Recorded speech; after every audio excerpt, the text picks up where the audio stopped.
Hello students, Radhe Radhe. तो हम आज की क्लास में डिस्कस करने वाले हैं ये दोनों क्वेश्चन। पहले क्वेश्चन में क्या है, X square plus Y square plus 4z² minus 6x minus 2y minus 4z plus 11 equal to 0।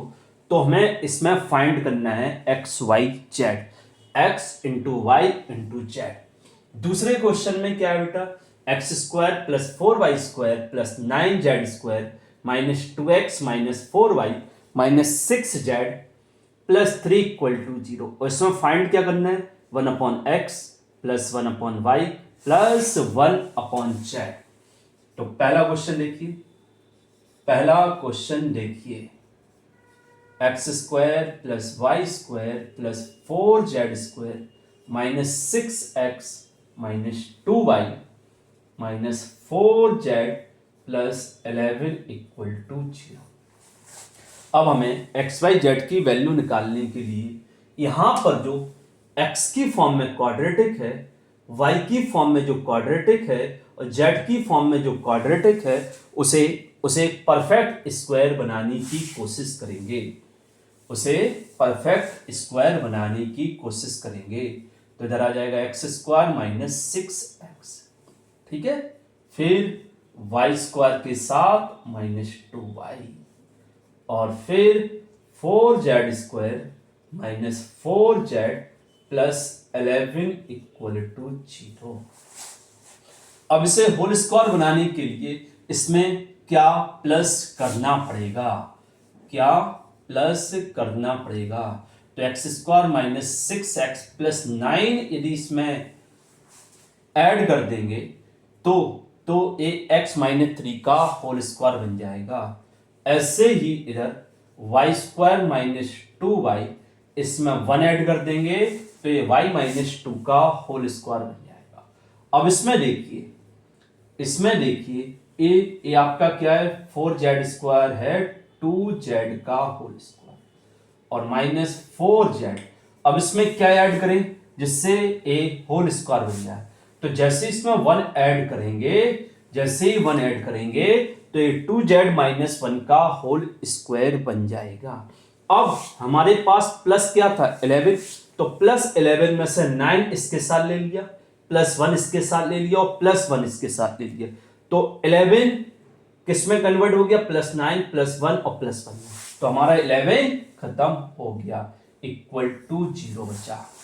तो इधर आ जाएगा x माइनस 3 का whole square plus y minus 1 का होल स्क्वायर प्लस इधर क्या होगा 2z माइनस 1 का होल स्क्वायर। अब हम लोग जानते हैं यदि स्क्वायर वाली क्वांटिटी का सम 0 है तो ये तीनों या तो पॉजिटिव होंगे या 0 होंगे। मतलब इसकी वैल्यू है तो 0 होगी या पॉजिटिव होगी, 0 होगी या पॉजिटिव होगी, 0 होगी या पॉजिटिव होगी। तो इन तीनों में किसी भी टर्म की वैल्यू पॉजिटिव नहीं हो सकती है, क्योंकि पॉजिटिव हो जाएगा तो इक्वल टू 0 नहीं देगा। यदि स्क्वायर वाली क्वांटिटी का सम 0 है तो ये 0 तभी होगा जब तीनों सेपरेट 0 के इक्वल होंगे,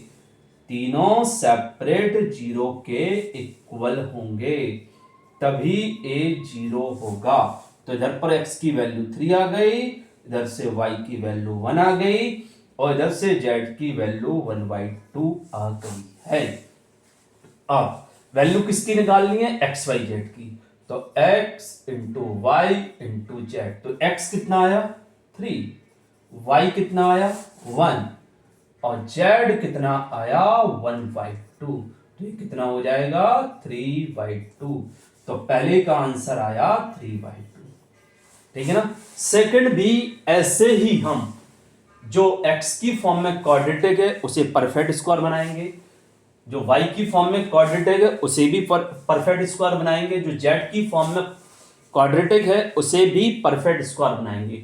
जैसे ही ये परफेक्ट स्क्वायर बन जाएगा तो इसी टाइप के इसी टाइप के परफेक्ट स्क्वायर का सम जीरो के इक्वल होगा। जैसे ये जीरो होगा तो सेपरेट जीरो के इक्वल करेंगे तो हमें एक्स वाई जेड की वैल्यू मिल जाएगी। अब हम क्या करेंगे, सेकंड क्वेश्चन को भी इसी तरीके से सॉल्व करेंगे। तो पहला सब लोगों को अच्छे से समझ में आ गया, दूसरा भी हम इसी तरीके से सॉल्व करेंगे। तो सेकंड क्वेश्चन देखो, X square plus 4y square plus 9z square minus 2x minus 4y minus 6z plus 3 equal to 0। तो पहले क्या करेंगे, एक्स स्क्वायर के साथ माइनस 2x लिख देंगे। फिर क्या करेंगे, 4y स्क्वायर के साथ माइनस 4y लिख देंगे।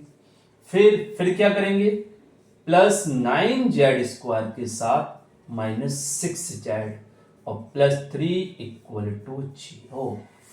अब देखिए, इसे परफेक्ट स्क्वायर बनाने के लिए इसमें क्या करना पड़ेगा, यदि हम इसमें 1 ऐड कर देंगे तो ए परफेक्ट स्क्वायर बन जाएगा। किसका, x माइनस 1 का होल स्क्वायर।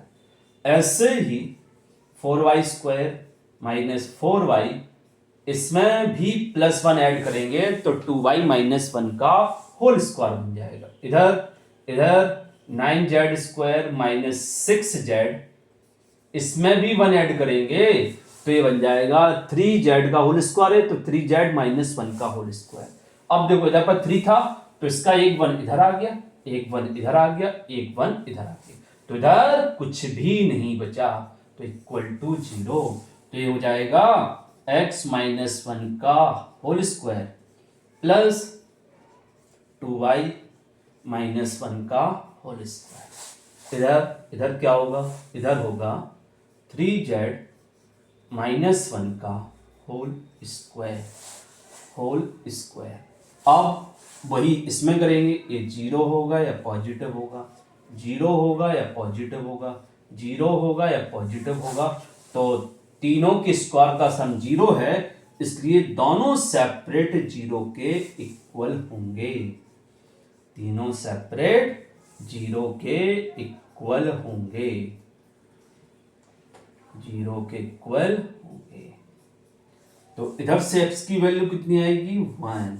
इधर से y की वैल्यू कितनी आएगी, 1/2। इधर से z की वैल्यू कितनी आएगी, 1/3। तो हमें x y z मिल गया। तो हमें सेकंड क्वेश्चन में क्या फाइंड करना था, 1/x प्लस 1/y और प्लस 1/z। तो x की वैल्यू कितनी आई, 1, प्लस y कितना निकाला हमने, 1/2, तो 1/2 प्लस z कितना निकाला, 1/3, तो 1/3। तो ये तो 1 होगा, ये 2 हो जाएगा, ये 3 हो जाएगा, तो कितना आएगा आंसर, 6। तो दोनों क्वेश्चन समझ में आ गया, दोनों का सॉल्व करने का तरीका सेम है।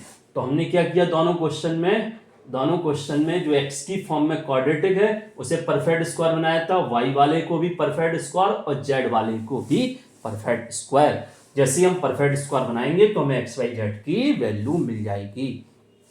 तो जब भी इस टाइप के क्वेश्चन हो, जब भी कोई क्वेश्चन 2 या 2 से ज़्यादा वेरिएबल फॉर्म में है तो हम ट्राई करते हैं उसको परफेक्ट स्क्वायर बनाने की, ठीक है ना। जैसे हम परफेक्ट स्क्वायर बन जाएंगे तो ज़्यादातर चांसेस रहते हैं कि स्क्वायर का सम 0 के इक्वल आ जाता है। क्लियर।